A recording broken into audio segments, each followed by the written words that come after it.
If you've gone grocery shopping in the last month or two, you'd have realized that the cost of food prices have increased significantly. Take this loaf of bread for example, which used to cost $1.89, but has now increased to about $2.45. Inflation has been at an all-time high, guys.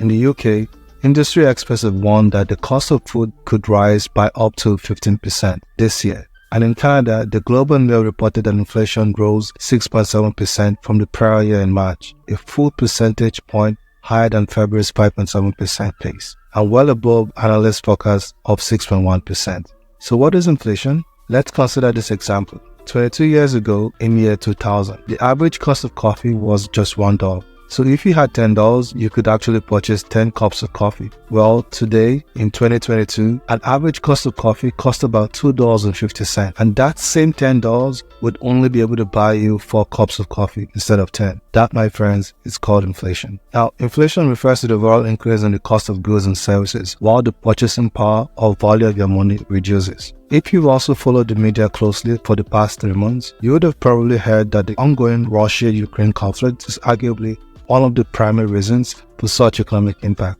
But how and why exactly does a geopolitical conflict happening in a different continent impact the cost of goods in other countries or even in other continents? And you might be wondering, how does this impact your hard-earned money? Well, you've come to the right video. Stick around as I answer those questions in a creative way. Hey guys, welcome to my channel. If you love topics on finance, investments, and current trends in the finance world, then be sure to like, share, and consider subscribing to see more of my videos. Also, be sure to watch the end of this video where I'll be sharing great ways on what to do to weather the storm against this inflation crisis. On that note, guys, let's dive right into this key video as I shed light on the high cost of food prices. Man, the high cost of food prices is causing some people to become more desperate these days. What do you mean? Well, today at the grocery store, right, I witnessed a customer walk hurriedly through the exit door just as she was being called upon by the cashier. As she walked past the exit door hurriedly, grocery food items literally fell out of her jacket. What? You know what's even funnier? It turned out the cashier was attempting to return the customer's wallet, which she had left behind. But the customer thought she had been caught shoplifting. The poor cashier who finally caught up to the customer was so out of breath and shocked at what fell off the customer's jacket. Well, on a serious note though, the high cost of food products is becoming ridiculous, and you can blame it on the Russia-Ukraine war as well as inflation. For real? How can a war in a different continent affect us? Well, if a country, say country A, is reliant or involved in international trade with another country, let's say country B, for its resources, any kind of conflict in country B can impact the availability and thereby export of resources to country A. This will lead to a decreased supply of such resources by country A and an increased demand for those commodities by country B. For example, Ukraine is a major exporter of wheat, corn, and sunflower oil, which is required in the food manufacturing industry.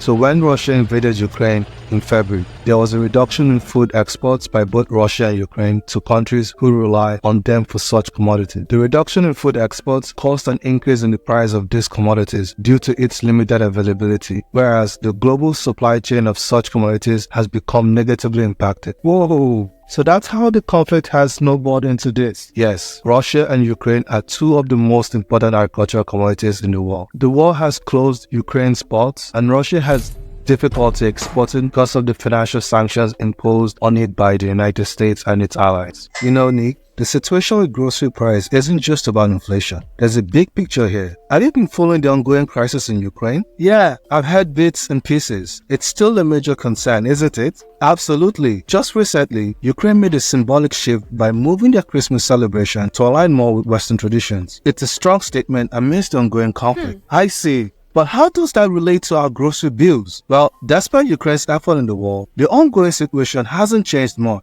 And with the US delaying further aid and the EU struggling to agree on a financial package, the effects are felt globally. This instability affects global markets, including the food industry. That's really concerning. It's more than just a regional conflict, I presume. And I can see how it's impacting our daily life.